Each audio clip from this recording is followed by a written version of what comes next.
ঈদুল আজহার আগে আজই শেষ হচ্ছে ব্যাংকের স্বাভাবিক লেনদেন। তবে ছুটিতে 3 দিন বিশেষ এলাকায় ব্যাংক খোলা থাকবে কিছু ব্যাংকের বিশেষ শাখাও।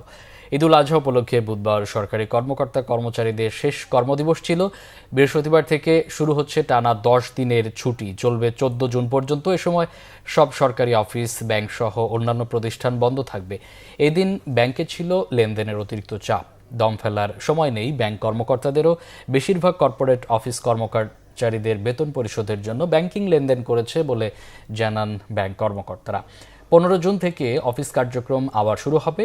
তবে তৈরি পোশাক শিল্পে কর্মরত শ্রমিক, কর্মচারী ও কর্মকর্তাদের বেতন, বোনাস সহ অন্যান্য ভাতা পরিশোধ ও রপ্তানি বিল বিক্রয়ের সুবিধার্থে পোশাক শিল্প এলাকায় 5, 11 ও 12 জুন সীমিত পরিসরে ব্যাংক খোলা রাখতে বলা হয়েছে। ওই 3 দিন সংশ্লিষ্ট শাখাগুলোতে লেনদেন চলবে নির্ধারিত সময়ে।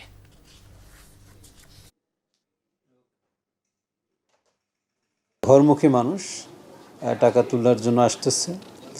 পাশাপাশি ঢাকায় যারা থাকবেন, ঈদ করবেন, তারাও কোরবানির পশু কেনার জন্য টাকা উত্তোলনের জন্য আসতেছে। অন্য দিনের চেয়ে একটু বেশি ভিড় আছে। কিছু টাকা দিচ্ছে, আবার বলতে আছে কিছু পরে দেবো, এই দিচ্ছে আলহামদুলিল্লাহ।